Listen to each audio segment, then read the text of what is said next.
Howdy! Today on Deskpop, we're talking about our favorite quarantine shows and movies, and then we're also doing a deep dive into Animal Crossing New Horizons. I'm Brian, my fellow podcast host is Andy, and this is Deskpop.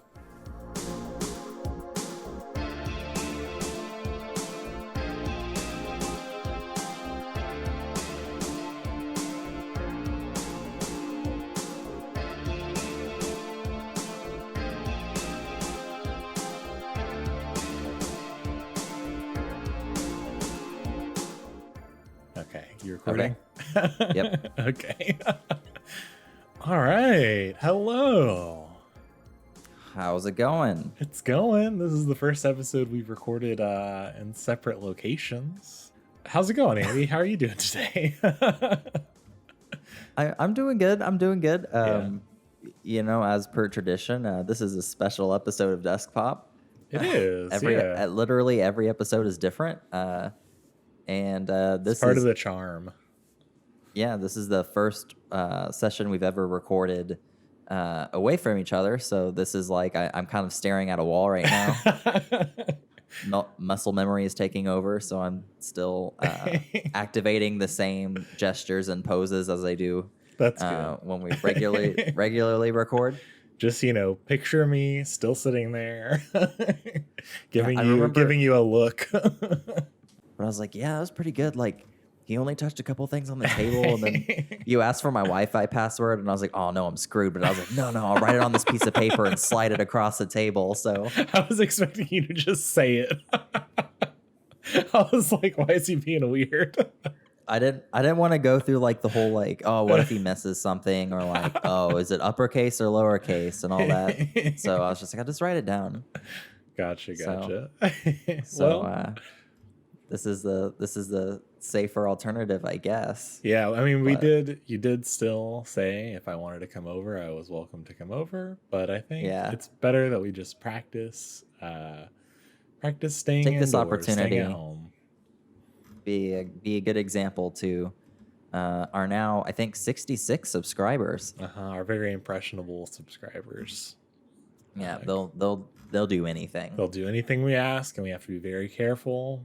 It's like when you have a genie and you have to be careful not to say I wish blank. Oh no. You're like, whoops. Yeah. It's definitely interesting because like not being able to see whether or not you're gonna start talking is strange. It's a weird, you'll probably catch us. It's going to sound a lot more metronome-ish of, when I'm finished talking, he's going to say something. And when he's finished, and not talking over each other as much. Damn. I love talking over each other. Shit. So how are you doing, Andy? How are you passing the time in your abode? I'm doing okay. Dana left, I think. Days She are left blurring you? together. No, she... Oh God. She left, I think, 2 days ago to visit her dad for a couple of days, so she'll be there till Wednesday. So That's good. I'm roughing it out once again. Yeah. I've ordered lots of pizza. Single-handedly keeping the pizza industry afloat.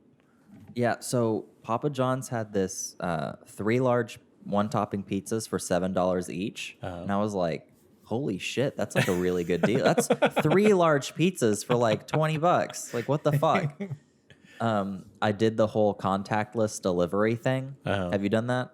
I have not done that. I have actually just not ordered anything, or like, I don't know. I've just been eating food from home. So people have been like, oh, this is like day 8 of quarantine. And I'm like, dude, like I'm on day like 18. I kind of started quarantining or whatever fairly early. Yeah. So I did. just now ran out of my initial grocery run that I did a while back. So I'm gonna have to go out soon. I actually had to reserve a pickup delivery from HEB like 3 weeks in advance. Oh, So wow. I'll finally be hitting that in a couple of days. So I really hope they don't push it. Hold but out. Yeah. But this whole like yeah. contactless delivery, like, so the pizza showed up and there was a knock on the door. Oh. I opened the door and it was like Wait, a they drug knocked deal. on the door? Yeah. That's not So contactless. they knock on the door. I open said door, and now he's standing at the very end of my walkway. That's pretty like funny. where my garage doors are. Yeah. And I look down on the ground and all the pizza stuff is there and like the receipt. So I sign the receipt, I leave it on the ground next to his bag, and I pick up all my stuff and I like back up into my home, close the door. And then after hearing a few seconds of silence, then I hear him approach the stuff to grab it and leave. It was very awkward, and but safe. So Well, that's good. I think I would prefer for contactless delivery that they don't knock on the door and they just scream at the front door when they're there. I think was that would be expecting better. like a notification on your phone that said, "Hey, it's been delivered." Yeah. But I mean, I guess as long as they're not touching the doorknob, like that's the most important part of the door not to touch if, you know, you're not the person, you're not the homeowner. I'm just teasing. So- I'm just goofing. You know how I do. My quarantining story has been kind of in the very beginning of it. Aaron and I went to his sister's house, and apparently her kids were kind of overdue for haircuts, and so was her husband. And so she asked me to give them all haircuts, and I was like, I guess so. I was like, I Man. haven't done this in like 7 years, right? And she was like, I guess that's fine. Dana and I had that conversation. I was like, man, I bet next time Brian's over, we could you could probably ask him. That's the thing, is I was like, because I've done I did my dad's haircut yesterday, which I live with my dad, so that's fine. I haven't really gone out of my way to like see anyone extra to give haircuts, but I'm like, Yeah. I feel like You can make some money. well, I feel like that's like the opposite of quarantining. It's like driving around giving everyone haircuts. That's fair. I'll lean out my window and I'll use my clippers and then I'll sanitize them. But no, yeah, it's interesting. I've given 4 haircuts, and I have not given haircuts in about 7 years, so that's fun. It's so weird because that's something that when you think of apocalypse scenarios and whatnot, you like when I was prepping for You gotta look quarantine and all that, fresh. it did not occur to me that it probably would have been way better had I gotten my haircut before all this started, because my hair is getting longer and longer and longer. Yeah. And due to like just the inactivity, it's just, man, I haven't really done anything today, but like my hair is just so fucking oily now. Yeah, I've been like thinking about what I can do, like what I can color my hair. I'm like, I have this purple dye, and I'm like, I could really dilute that and do like a lavender. I'm like, every day I get closer and closer to doing that. It's just a matter of time. Yeah, I think I told you last time we recorded, but I just kept thinking about just getting a trimmer and just shaving my head. Oh no. It's like now would be the time to do it. No one's gonna really see me out in public for like Yeah. 3 more months. Yeah, pretty much. I mean, But yeah. Dana is very against that idea, so Oh. Oh yeah, he told me. yeah. What else have you we'll been up see. to? What have you been doing? I've been really into it's called shell swapping on the Nintendo Switch. I don't like that new activity kids are doing these days called shell swapping. It's shell swapping, Dangerous. dude. It's on the rage. I bought some transparent red Joy-Con shells, and I took apart my old Joy-Con and I put the new shells on them. So I have 2 transparent red Joy-Con now. That's cool. It's pretty neat. I had the it was called Watermelon Red on the Nintendo 64. I had the transparent red, so it's like a nice dose of nostalgia on a modern console of my Watermelon Red Joy-Con. And then I have a pink shell coming in that'll cover the whole Switch, later today, so I'll be doing that. I like that one. Yeah, that's riskier though, huh? Because like I would be fine doing it to my like, because I have multiple like Joy Cons, but I'd be scared to do it to my like Switch body.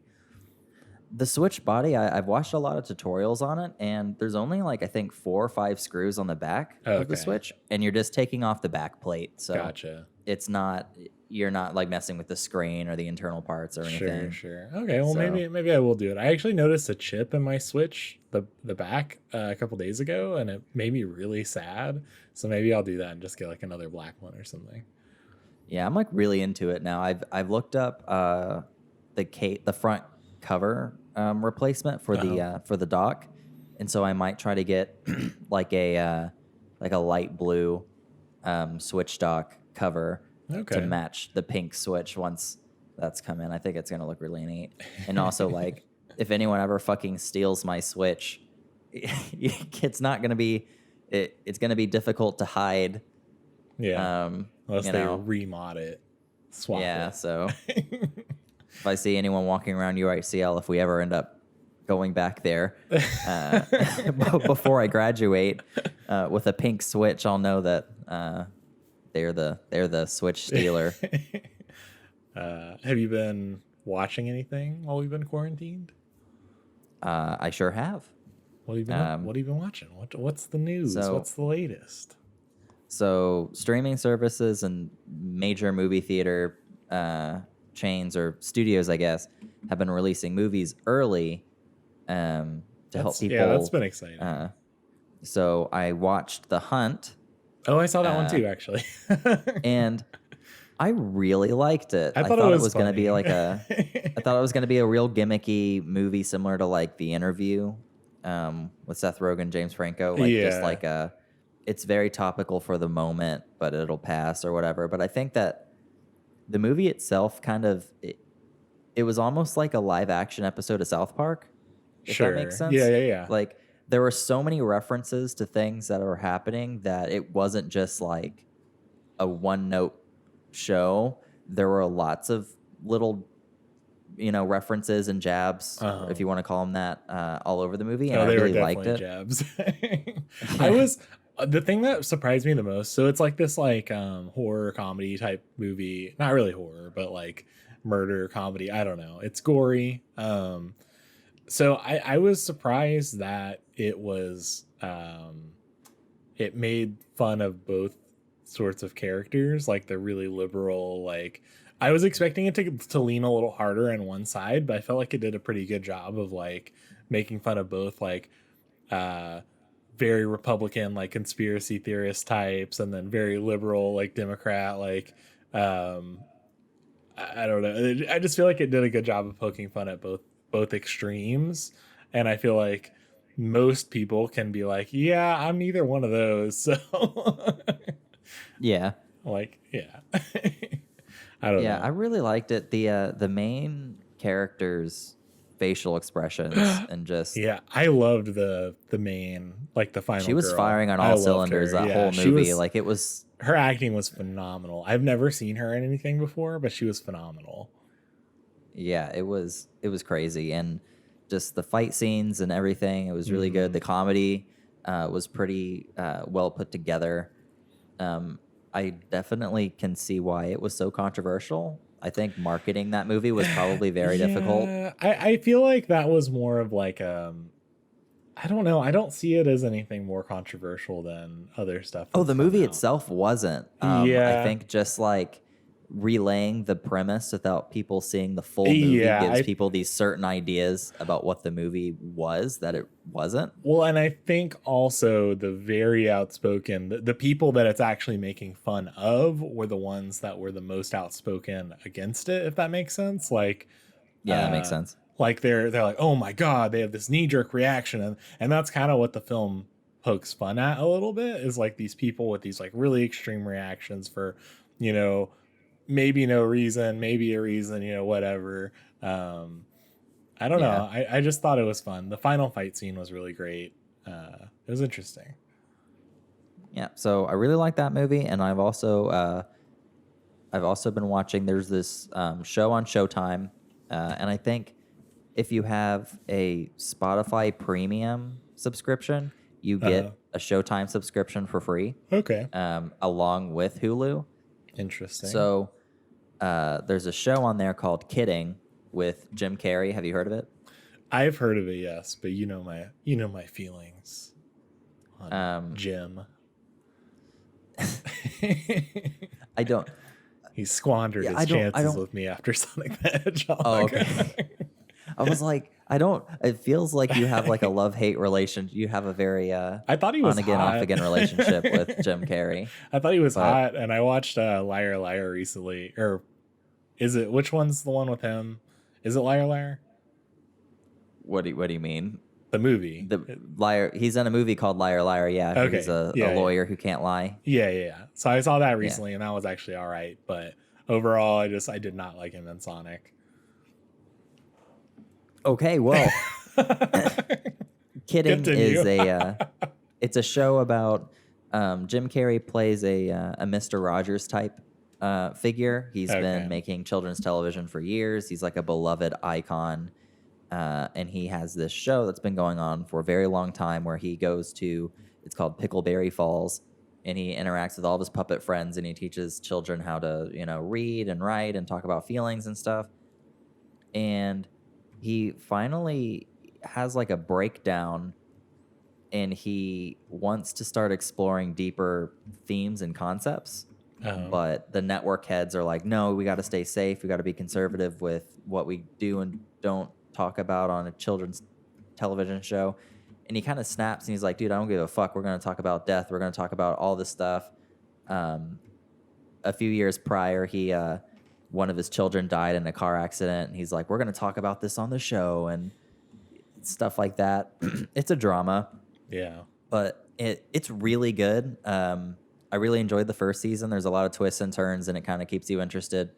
And season 2 kind of sneakily hit the Showtime app a few days ago, so I binge watched all of it in one night, and I really liked it. So that is those are my 2 recommendations for everyone's newly gained free time is The Hunt and Kidding. Okay. So gotcha. Seasons 1 and 2. Yeah. What about you, Brian? So I've been watching a lot of movies. I did see the Tiger King Netflix show, docuseries, whatever you want to call it. It was crazy. It was funny. I enjoyed it. But I've seen now Underwater with Kristen Stewart. I saw The Hunt. I saw Guns Akimbo, and I saw The Invisible Man. And I gotta say, like, overall, all these movies have been really, I don't know, maybe it's because I'm like forced to like find the options things. Are limited. Yeah, maybe that's it. But like overall, I've been really enjoying these movies. Guns Akimbo is maybe one of my new favorite movies. It's interesting. It's like yeah, I've never heard of that, or at least I don't think so. I It have. has What Daniel Radcliffe in it, and he basically wakes up one day and he's got these guns bolted to his hands, and he's like part of this like basically like they stream like live like fights with people, and he like he's not a fighter, but he's like forced into this like fighting ring kind of thing. It is interesting, but it's like the colors and everything are so good, and like the jokes, and like I really enjoyed it. It was kind of like Scott Pilgrim meets like that. What's that one movie with Gerard Butler where he's like in a video game, like he's the character? You know what I'm talking about? Oh, Gamer. So it's like Gamer and Scott Pilgrim like together. It was good. I really liked it.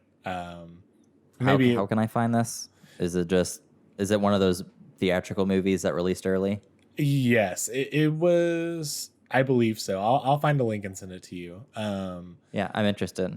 But no, it's really neat. good. I enjoyed it a lot. The Invisible Man I thought was good too. I probably wouldn't have seen that in theaters, honestly. Like well, I don't think you'd see it anywhere. He's invisible, right?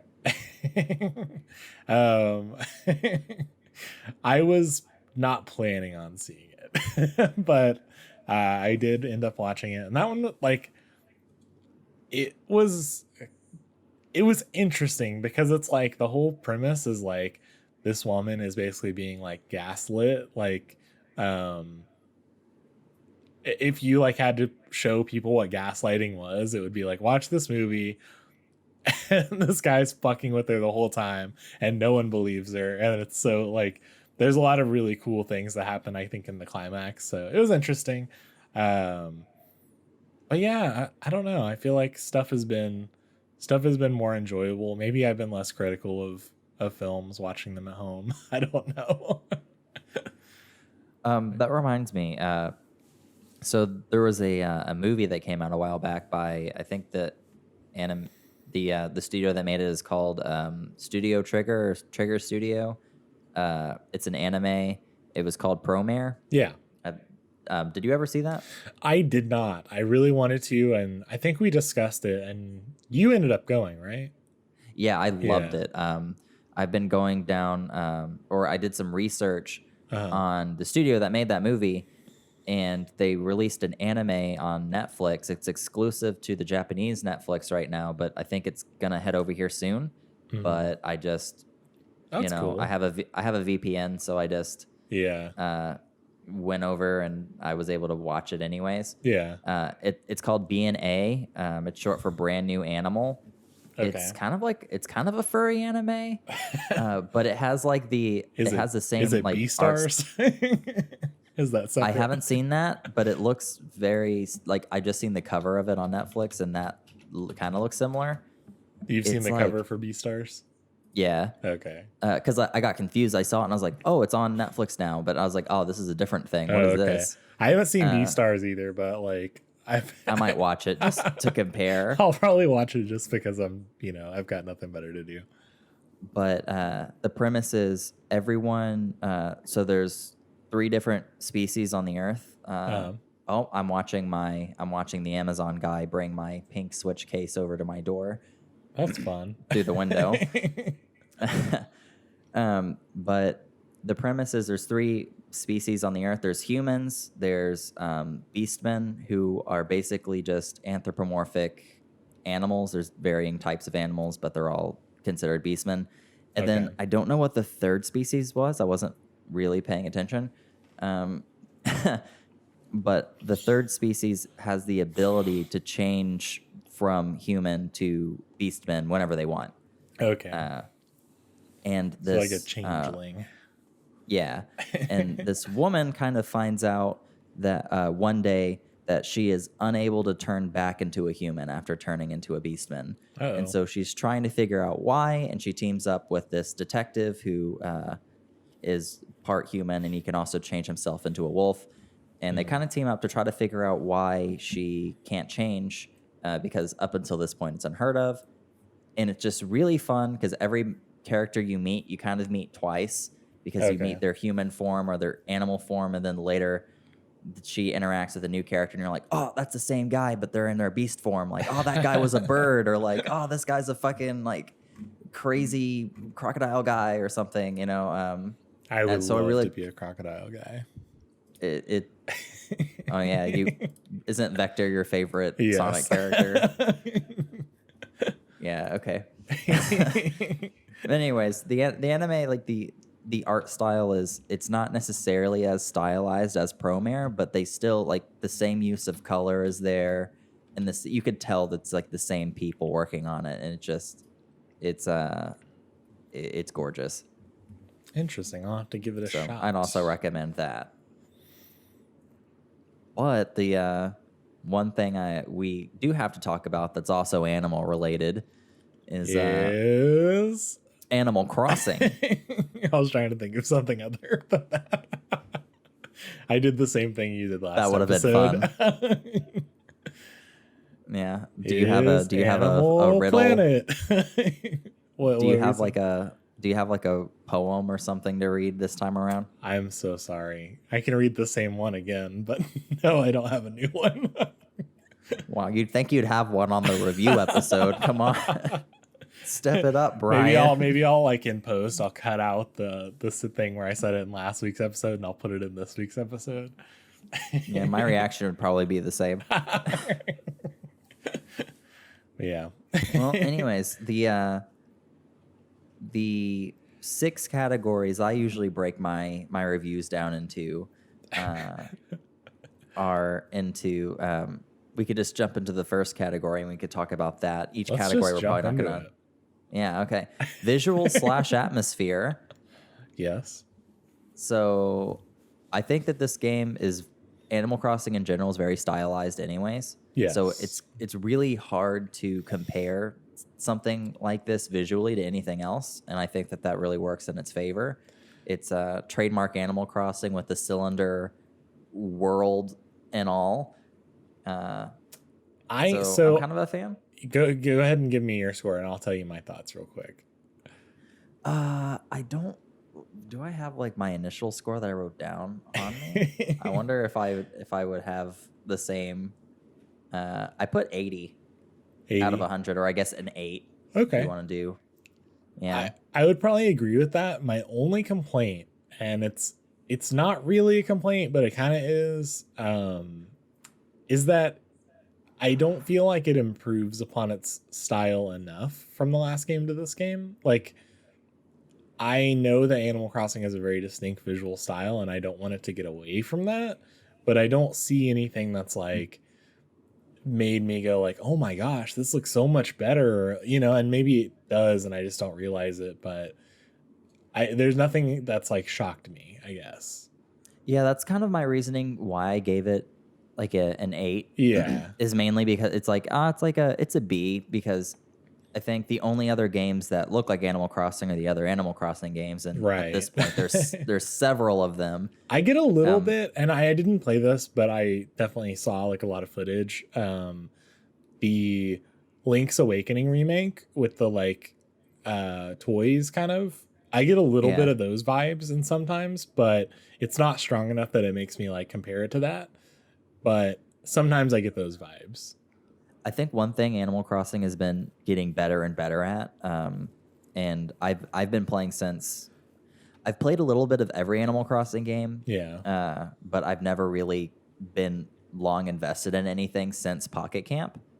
But just looking at New Leaf, then Pocket Camp, then this, they're getting really comfortable and they're getting really better at establishing like the graphics itself, like fictional logos and stuff.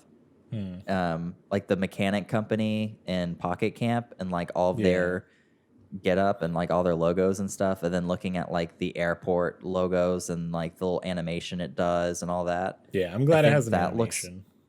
That looks really slick, and I don't remember seeing that as much in the other games, but that's the only distinct difference I I've wish really seen more of the world. Graphics. The thing that has shocked me, I think the thing that stood out to me the most in this entire game graphics wise was the screen when someone is coming to your island and it has like a little like airport kind of thing and they're like flying over.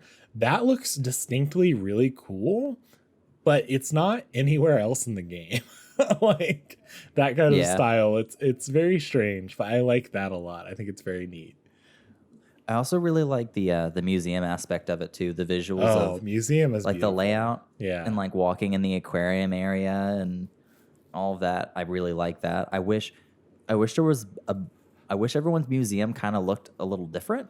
I kind of wish that too. Yeah, because like I have this really cool museum and I work really hard to put all my stuff in, but like whenever I'm playing with John or other people, it's just like, you know, what reason do they have to visit my museum when they have one that looks just like it and they've been playing just as long as I have, you know? Yeah. Or like something happened when you went to the museum, like I don't know, like you got a chance to get an item or like there was some reason to go, you know?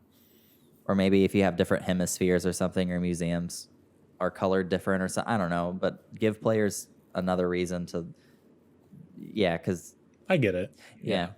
But that's kind of all I have to say on the visuals, unless you have anything else to add, or like the atmosphere of the game. I mean, I think I kind of added everything. I don't know.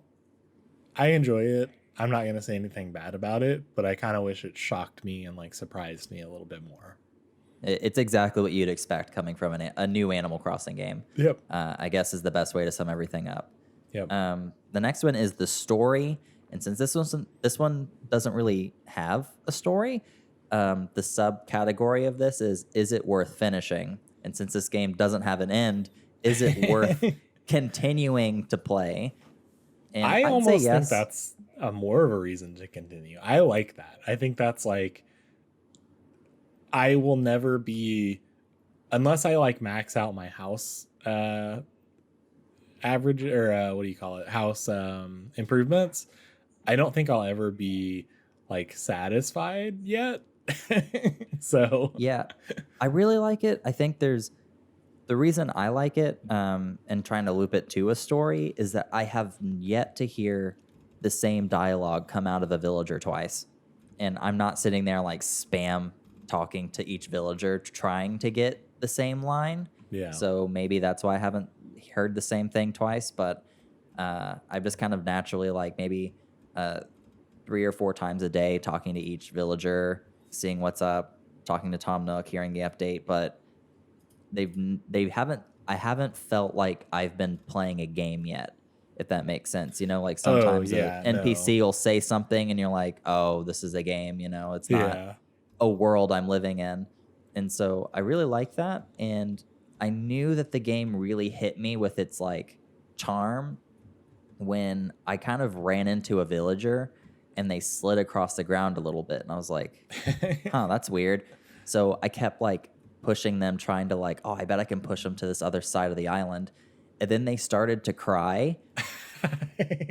and then I talked to him and he was like, I don't want to talk to you. I'm like, you really hurt my feelings. Like you keep pushing me. And I felt like my heart dropped to my stomach and I felt like fucking shit. I felt so bad. Yeah. And I ended up giving him all of my turnips, hoping that he would sell them for a profit, but he said he was going to eat them, but which is a waste. But I felt so fucking bad, and there's not a lot of games where I'm like actively sympathizing with characters and stuff, but I'm just like, man, this guy did nothing wrong, and I just started shoving him. Like, I didn't know he was gonna feel bad. I initially wanted to get rid of one of my villagers. Like, I started the game and didn't think about it, and then after I was in, I was like, oh, I don't like. I have this monkey called Flip, and I don't like him. But the more I tried to get rid of him, I was like, doing the things you need to do. Don't talk to them, filing complaints with Isabelle, you know, pushing them around, that kind of thing. And the more I was doing those things, the more I was like, man, I'm such a jerk. Let me just let him live here. Like, yeah, I think Animal Crossing, they're doing, it does such a good job at, you know,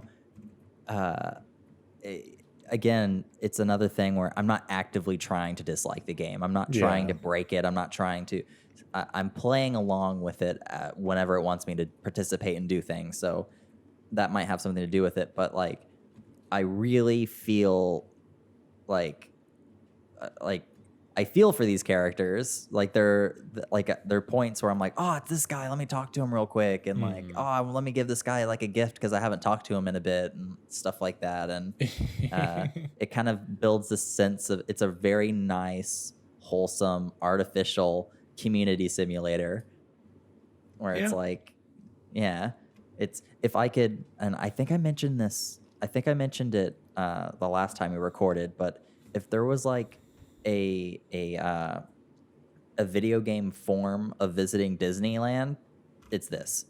It's like everybody's like so nice, and they like, oh, I haven't talked to you a bit. Like you get a letter from someone that has like a gift inside, and it's like, hey, try to visit sometime, and it's just so like, it's so artificial, but like it doesn't feel that way.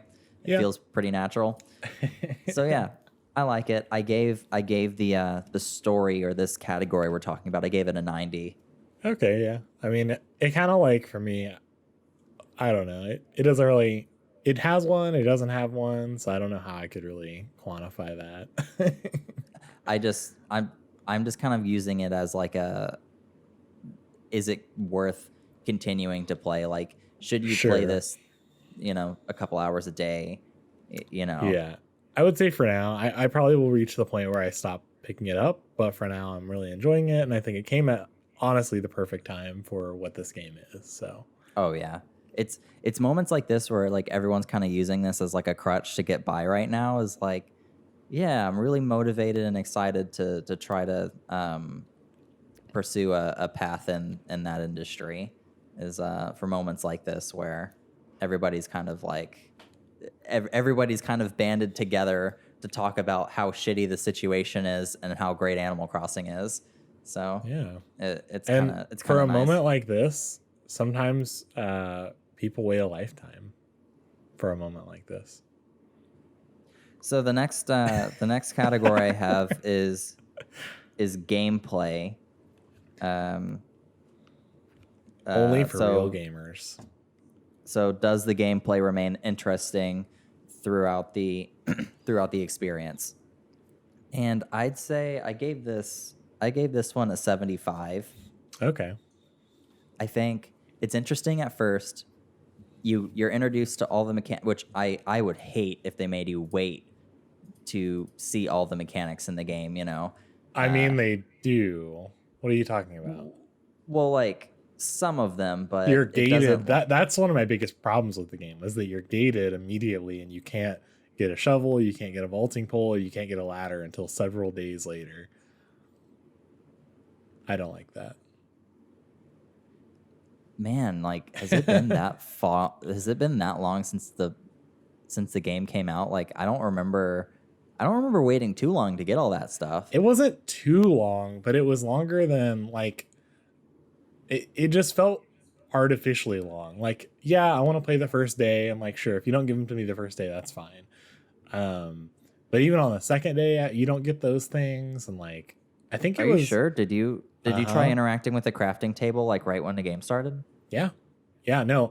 The only way I got a shovel was maybe on my second day. I ended up using Nook Miles to go out to an island, and I got a flimsy shovel, and I had already been able to buy the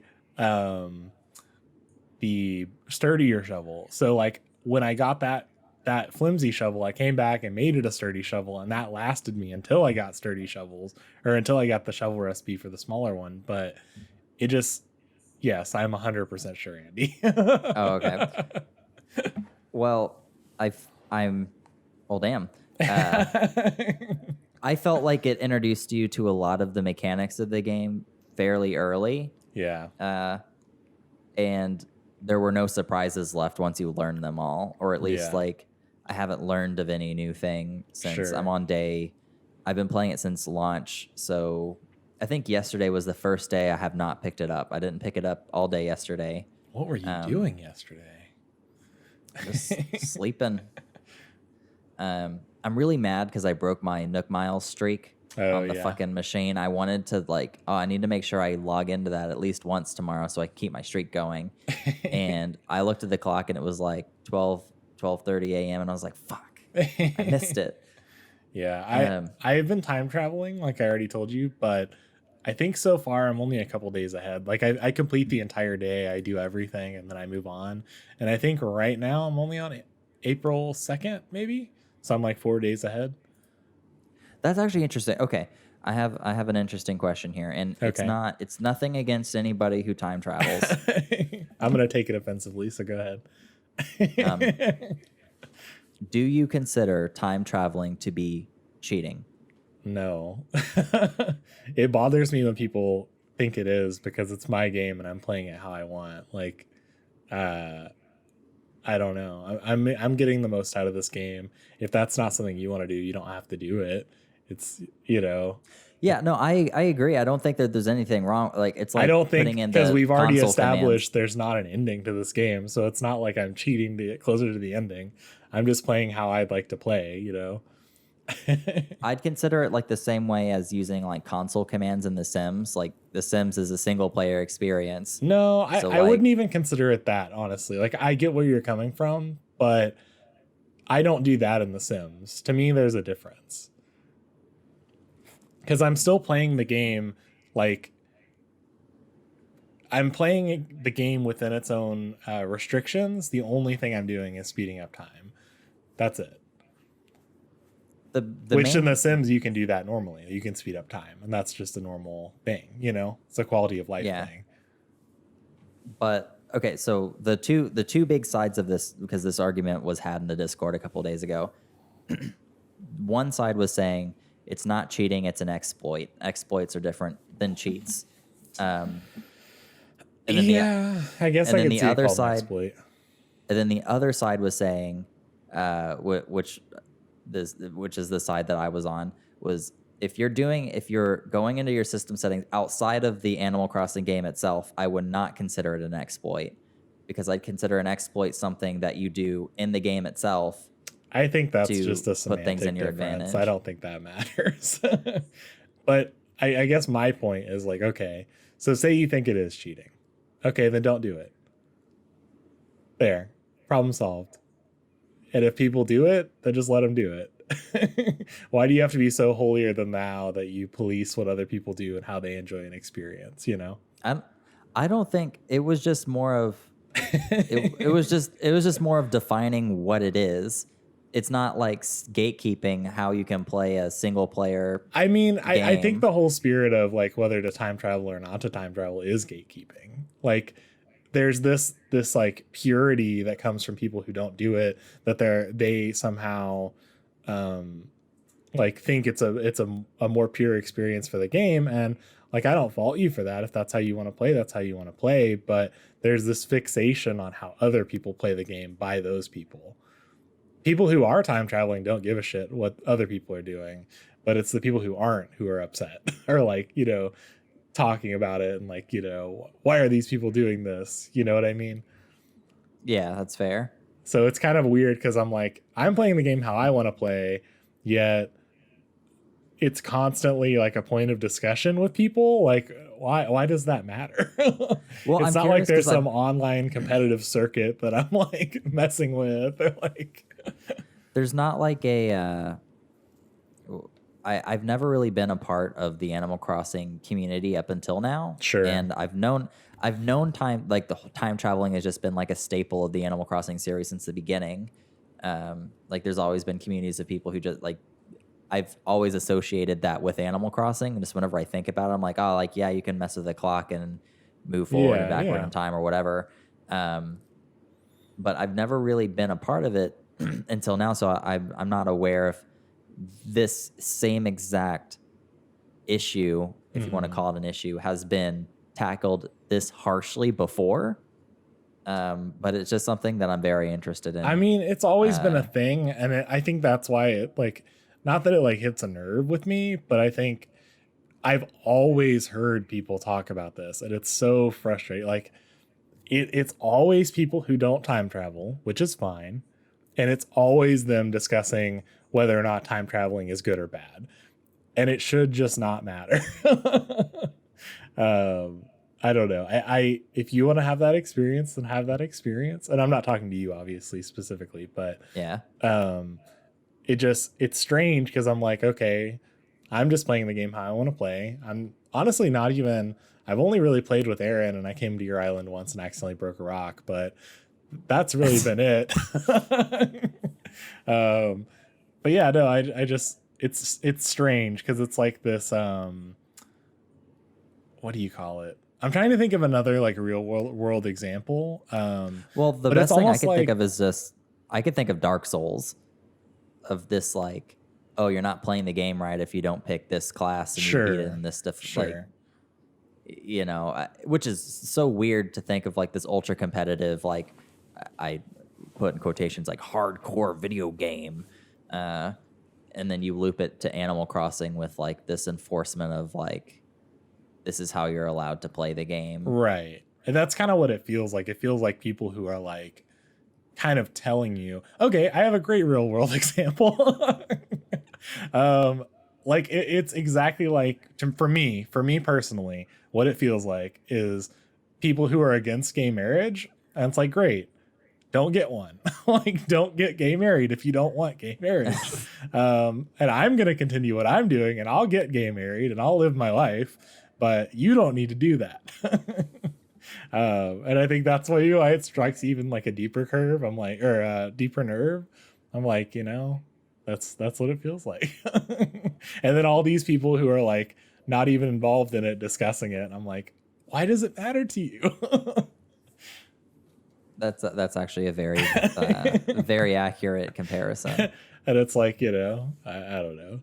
It's all silly and it doesn't matter, but I think it just bothers me when people like do gatekeep how others enjoy things. Yeah. Same. But yes, Same.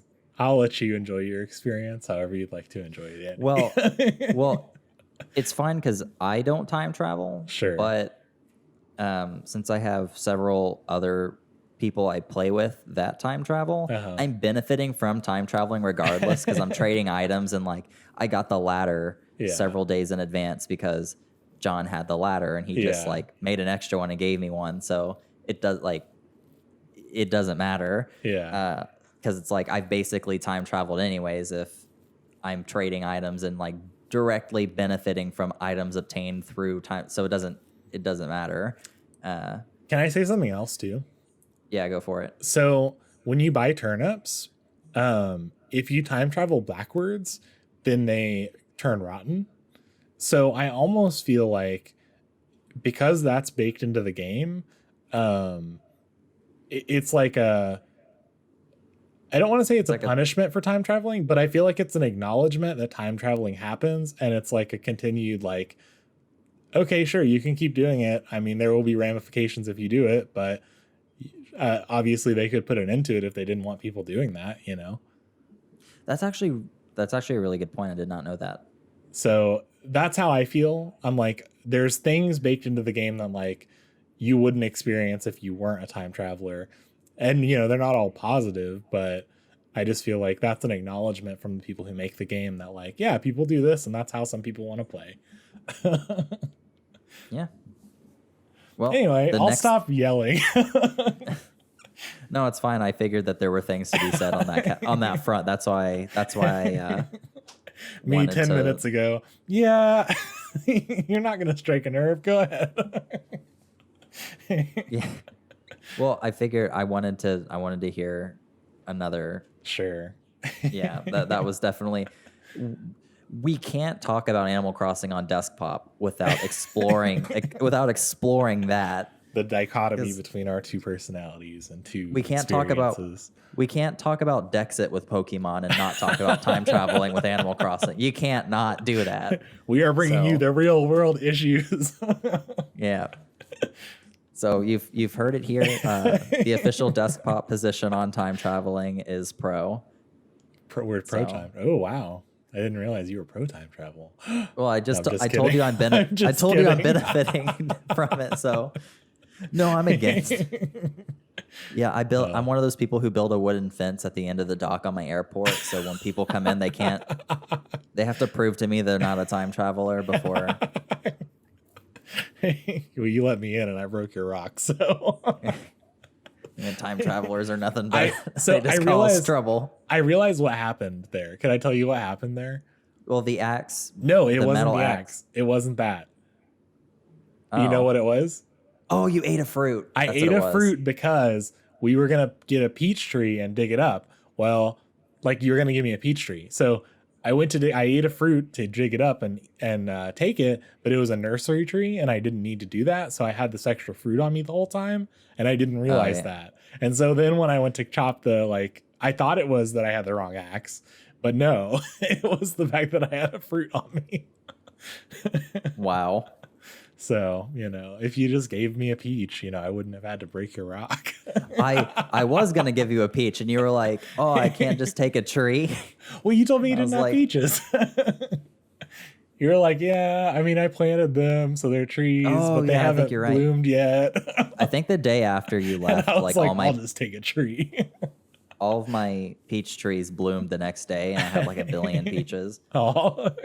In memoriam of the lost rock. Of the rock. Your note was really funny, and I think that should be this week's Instagram post. Yeah, I gave you the rest that of you sent me.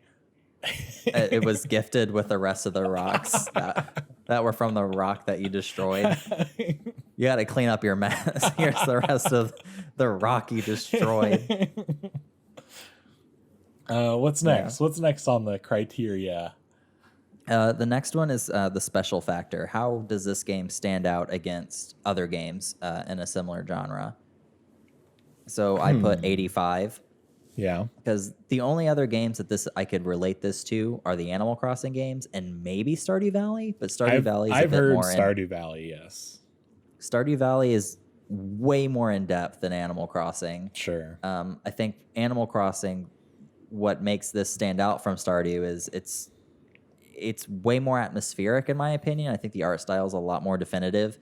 Stardew Valley, it kind of goes for like this nostalgic 16-bit Super Nintendo type vibe, which there are a lot of other games that look like that.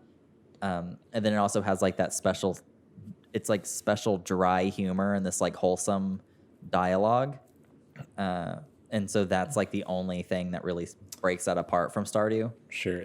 I've never played Stardew, but the things I've heard that are most different is like Stardew is not relaxing at all. Animal Crossing is relaxing. Well, Stardew, they're relaxing parts, but they're optional parts that are not relaxing. Whereas Animal Crossing, there's nothing you can do in Animal Crossing that is not relaxing other than dealing with tarantulas. That's the only thing in Animal Crossing that is stressful. Stardew Valley, there are lots of things that you can do that are very stressful and sometimes not fun to do. Sure. So, and it's also a lot more mature than Animal Crossing. So, More dialogue mature? kind of Like an aged Yeah. glass of wine. yeah. So it's special.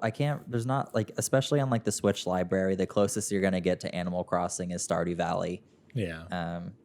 So it's definitely one of the prominent figures in the whole Community Simulator series. So yeah, there's not a lot I could say about this that I didn't really go into in the other categories up till this point. So that's all I Sure. really have there. Sure. What about you? How does this game hold any special value to you that you haven't talked about since the other things we talked about? Or I think it's neat that they've made an effort to like not be like hard on like gender stereotypes and stuff. Like anyone can wear anything, and like I don't know. I think it's very interesting because this Yeah, is I the think there first was by a- Nintendo kind of. yeah, there was an NPC or a villager character who was talking about some short story about I think it was like a gay short story. Interesting. And it went. I saw a lot on Twitter about it was like a lesbian pilot or something. Okay. She was like, "Oh, I was reading this book about this person and her girlfriend and blah blah blah," and people were like saying, you know, is it like that in the Japanese version? Is it localized? I don't know if I've ever heard anything back on that, but there was another instance of a gay couple in Animal Crossing where a male character refers to another male character as their partner, Interesting. and that went viral. And I think that one was also revealed to be, I think that was changed in localization. So Okay. the localization team here did that, and I don't think it's confirmed that but it's really interesting that like Animal Crossing, Animal Crossing, yeah. I think would be the ones to really, It's just strange because like Nintendo overall, like in that Tamagotchi Life game, I never got it. But that was like a big controversial thing, is like you couldn't be gay in that game, but it was kind of like a you were making an avatar and like letting them do things, and but there were no gay relationships in it at all. So it was like, oh, so if I'm gay, then I can't be gay in this game. So it's kind of interesting. And that was just a couple years ago. And really Nintendo, like they tend to like, I think, stick close to the family friendly. Like they don't want to like rock the boat at all. They don't want to do anything that could be seen as like not family friendly. And also it's just a different culture as well, being like, you know, Japanese. So obviously I'm not like a gay Japanese man, so I don't know anything about that. Brian is not Japanese, confirmed. I'm not Right here. Japanese. We are both two white males. This is a podcast after all. I just, I don't know. I just feel like there's a different cultural thing there, which is like, it is a little disappointing to me, but like I get it. But it is nice to see those things start to happen, even if it's in the localization, you know. Yeah. So Yeah. Same. yeah. Did Pokemon do that? I don't think there's with the any character creation. What do you mean? Did they specifically say like, oh, are you a boy or a girl in there in the very beginning? I think they do. I'm pretty sure Pokemon is kind of the worst defender about that. But I mean, like it came from a different time, and I think that the problem is they don't adapt quickly in Pokemon, so they're kind of stuck a little bit further behind in terms of like I don't know, gender and everything like that. I think they're very much like the gender binary is real in Pokemon. Can that be the title of this episode? But also like I think there are clothing items you can't wear if you're like either gender. Like you can't wear the opposite, or like guys can't wear female clothing or something like that. So it's interesting. Animal Crossing's like, nope, anyone can wear whatever. We made all this stuff. Anyone can wear it. I think that's nice. Yeah, I feel like the Animal Crossing team is probably the most diverse team doing anything at Nintendo, I think. But I don't know. Yeah, it just seems like that type of game would have a lot of different voices working on it, especially something so dialogue driven. Sure.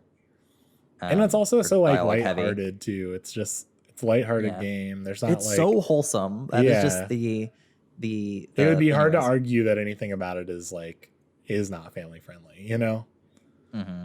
So so the next category I have is fun. How much fun do you typically have when you're playing this? I also gave this one an 85. Yeah.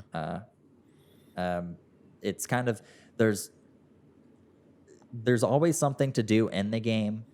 The thing that you can do whenever it's available, it's like it varies on whether or not that's going to be super fun or just kind of mediocre. But I think the fact that there's always something to do, there's always some sort of goal to go towards, I think that's fun. I'm a very list-oriented person, so I like knocking things out on my to-do list anyways. So that's like that really satisfies that for me. I do feel as if there are some moments where I reach kind of the end of what I can do for the day. Like the shop will be closed, all the fruits off my trees. Maybe I'm out of Nook Miles. I can't go to another island. Like there are those moments, and like sure you can kind of do the Nook Miles plus activities, you know, but sometimes you get clogged up with like maybe they're all about selling, and you like now you can sell to the box thing, which I didn't realize that until like maybe today or yesterday. That still counted as selling. So like I would get to the end of the day and like I wouldn't be able to sell anything, and I'd be like, well, let me time travel because there's nothing else for me to do that I can like really do. So maybe if I had known that, I wouldn't, I don't know, be as inclined to time travel. Who knows? Yeah, I think that's like the main explanation I heard from a lot of people. But I like having the like I'm done, but I can come back in a couple hours and play it again. You know, I don't really consider Animal Crossing the like Fire Emblem. Like I played it until I was tired of it or it was finished. But Animal Crossing, I'm just like, it's like brushing your teeth. You know, I'm gonna hop in my village. Only brushed till my teeth turn red with blood. I'm gonna hop in Animal Crossing for a little bit, interact with everybody, do a couple things, and then I'm gonna leave. And then like maybe later tonight, I'm gonna hop back on, play for a little bit, and then that, you know, it's kind of like I have like this is the fun category. I have a lot of fun playing it. There are some moments where it's like I do feel or I guess let me tell you my play style. So like when I do play, like either some days I won't pick it up, which is like I think is fine because I don't want to play every single day. And I think that's something that inhibits my time traveling. Like I want to do time traveling because I want to see every day, though I don't necessarily want to physically play every day. So there might be a day where I play 2 days in one. And then there might be a day where I don't pick up the game at all. You know what I mean? So that's just my pacing. That's my style of play. I don't want to have to physically pick it up every day. But I do want to experience all the days. I want to have fun. And I do have fun. I think it's a good game. And then the last category, and we kind of talked about this earlier, is just replayability. How likely are you to pick this up again and play it? I put 70. I feel like this is kind of tied with the story. Like, this is, to me, these are the same two categories for this specific game, because it's it never ends. So the replayability is like, I mean, honestly, it's a 10 out of 10 because you could restart it if you want, but like it never ends. So yeah, like I consider like is it worth the story element is more of like, should I like put several hours into this? Like, is it, is it more than just like try it at least once type of thing? And then the replayability is like, how likely am I to be playing this game next year? Sure. That's what I think of. Like, am I going to, is this a phase? Am I going to want to, and I'm like, I give it like a 70% chance I'll be playing this. I think the percent into next year. I think that I will not play it as much, but I think there will be several like days in the next year where I do pick it up and still play. Okay. But I don't think I'll be like playing at the frequency I'm playing it right now. So yeah. And overall, all of these things average together to give Animal Crossing an 86 on my review scale. Is that the best score you've ever given?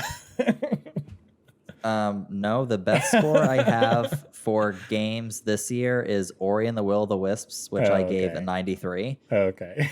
And Animal Crossing is number 2 on my list, though. I was gonna say, the Ori one snuck by me. I don't know if I knew the number or if I was paying attention when we were recording to the number last time, but I think that would have shocked me to see you give a like higher than a B plus to a game.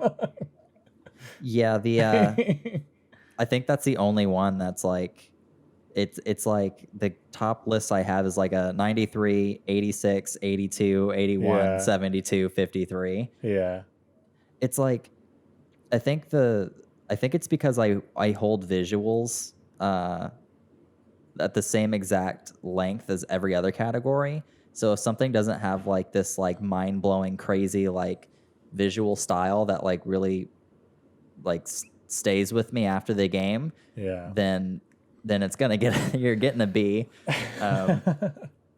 Yeah, and Ori and the Will, just the Ori games in general are like so visually pleasing. So I get that was like, I'm very visually oriented. If the game doesn't like look really good, the likelihood of me continuing to play it is just, or like it's very stylized.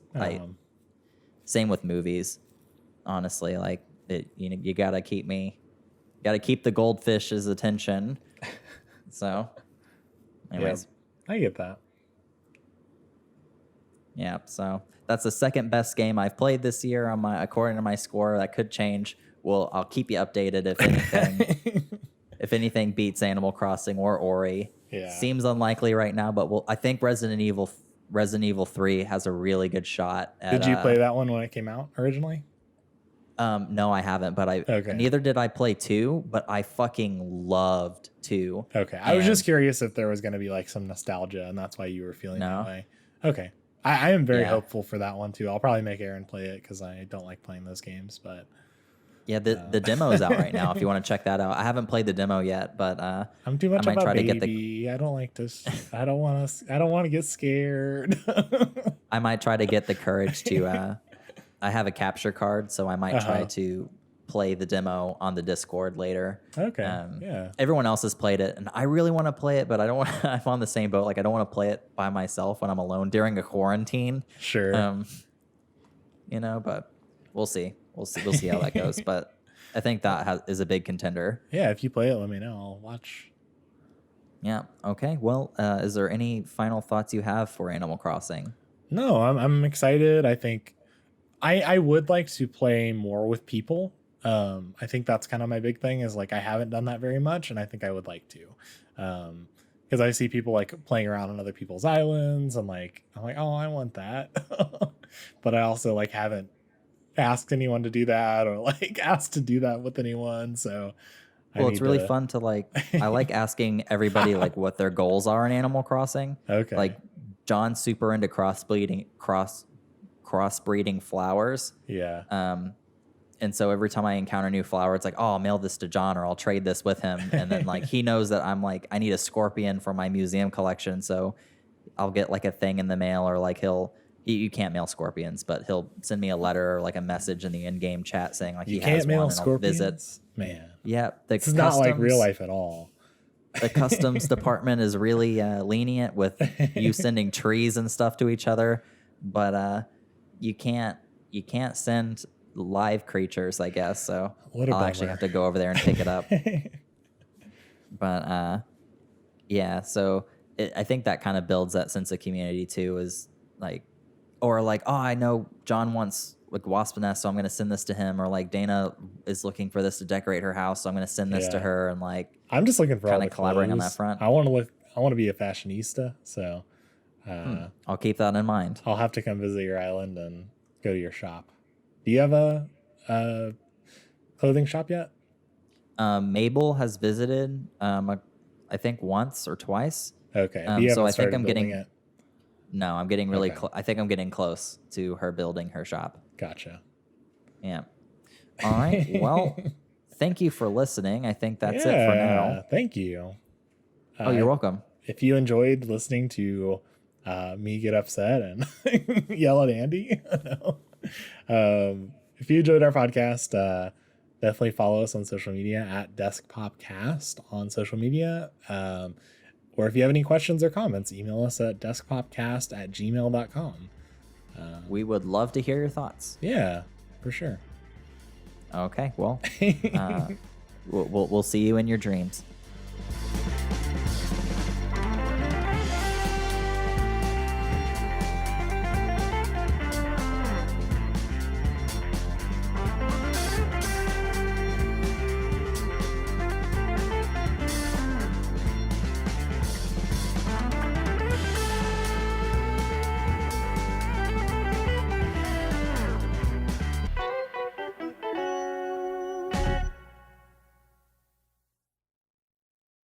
See you in your nightmares.